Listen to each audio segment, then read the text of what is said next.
തങ്ങൾ പഠിപ്പിക്കുകയാണ്. രണ്ട് തെറ്റുകളുണ്ട്. ആ രണ്ട് തെറ്റുകൾ ചെയ്താൽ ദുനിയാവിൽ തന്നെ അല്ലാഹു തആല അതിനുള്ള ശിക്ഷ കൊടുക്കുമെന്ന് മുഹമ്മദുർ റസൂലുള്ളാഹി സല്ലല്ലാഹു അലൈഹി വസല്ലം തങ്ങൾ പഠിപ്പിക്കുകയാണ്. ഏതാണ് ആ രണ്ട് തെറ്റ് എന്നല്ലേ നബി സല്ലല്ലാഹു അലൈഹി വസല്ലമ തങ്ങൾ പറഞ്ഞു.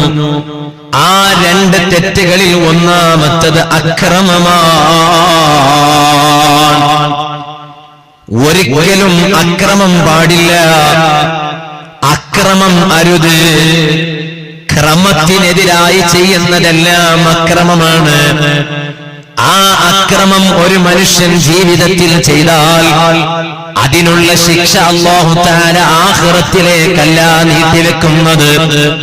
അവിടെ ഏതായാലും ശിക്ഷയുണ്ടെന്ന് ഉറപ്പാണല്ലോ. അതേ സമയത്ത് മനുഷ്യ,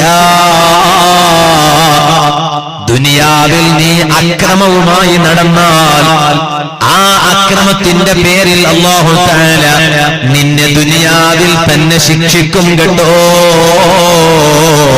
മുഹമ്മദുർ റസൂലുള്ളാഹി സല്ലല്ലാഹു അലൈഹി വസല്ലം തങ്ങൾ പഠിപ്പിക്കുകയാണ്. ഒന്ന്. രണ്ടാമത്തെ തെറ്റേതാണ് നബി സല്ലല്ലാഹു അലൈഹി വസല്ലമ തങ്ങൾ പറഞ്ഞു. രണ്ടാമത്തെ തെറ്റേതാണെന്നറിയാമോ? അതാ ഉഖൂഖുൽ വാലിദൈൻ. മാതാപിതാക്കളെ ധിക്കരിച്ച് നടന്നാൽ, മാതാപിതാക്കളുടെ മനസ്സ് വേദനിപ്പിച്ച് നടന്നാൽ അതിനുള്ള ശിക്ഷ നിനക്ക് ദുനിയാവിൽ തന്നെ അല്ലാഹു തരുമോ? മുഹമ്മദുർ റസൂലുള്ളാഹി സല്ലല്ലാഹു അലൈഹി വസല്ലം പഠിപ്പിക്കുകയാണ്. അതുകൊണ്ടാണല്ലോ നിങ്ങളൊന്ന് ആലോചിച്ചു നോക്ക്, ആ മാതാപിതാക്കളുടെ ഗൗരവം മനസ്സിലാക്കാൻ പരിശുദ്ധ ഖുർആനിൽ അല്ലാഹു തആല പറഞ്ഞു, വഖളാ റബ്ബുക അല്ലാ തഅബുദു ഇല്ലാ ഇയ്യാഹ്. ഓ, നിങ്ങളുടെ റബ്ബ് വിധിച്ചിരിക്കുന്നു ഒരു തീരുമാനം. ആ റബ്ബിന്റെ തീരുമാനം എന്താണ്? അല്ലാ തഅബുദു ഇല്ലാ ഇയ്യാഹ്. നിങ്ങൾ അല്ലാഹു അല്ലാത്തവരെ ആരാധിക്കാൻ പാടില്ല. അല്ലാഹു അല്ലാത്തവരെ ഇബാദത്ത് എടുക്കാൻ പാടില്ല. അല്ലാഹുവിനെ മാത്രം നിങ്ങൾ ഇബാദത്ത് ചെയ്യണം. അത് അല്ലാഹുവിന്റെ തീരുമാനമാണ്.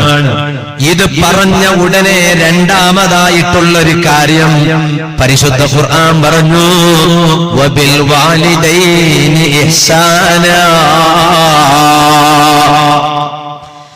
അല്ലാഹുവിനെ മാത്രം ഇബാദത്ത് ചെയ്യണം. അത് അല്ലാഹുവിന്റെ തീരുമാനമാണ്. ഇത് പറഞ്ഞ ഉടനെ ഖുർആൻ പറഞ്ഞു, വബിൽ വാലിദൈനി ഇഹ്സാനാ. മാതാപിതാക്കൾക്ക് ഗുണം ചെയ്യുന്ന സ്വഭാവം നിങ്ങളിൽ വേണം. ഏതെല്ലാം രൂപത്തിൽ മാതാപിതാക്കൾക്ക് ഗുണം ചെയ്യാൻ കഴിയുന്നുവോ ആ എല്ലാ രൂപത്തിലും മാതാപിതാക്കൾക്ക് ഗുണം ചെയ്യണം. എന്നിട്ട് ഖുർആൻ പറയുകയാണ്, ഇമ്മാ യബ്ലുഗന്ന ഇൻദകൽ കിബറ അഹദുഹുമാ ഔ കിലാഹുമാ ഫലാ തഖുൽ ലഹുമാ ഉഫ്. ആ ഉമ്മാക്ക് വാർദ്ധക്യമായാൽ, ആ ബാപ്പാക്ക് പ്രായമായാൽ,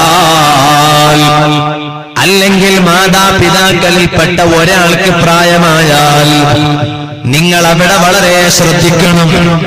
അപ്പോഴും അവർക്ക് ഗുണം ചെയ്യുന്നതിൽ നമുക്കൊരു കുറവും വന്നുകൂടാ. അവരോട് സംസാരിക്കുന്നതിൽ നമുക്ക് ആവേശം കുറഞ്ഞുകൂടാ. അവരുടെ അടുത്ത് ഇരിക്കുന്നതിൽ നമുക്ക് ആവേശം കുറഞ്ഞുകൂടാ.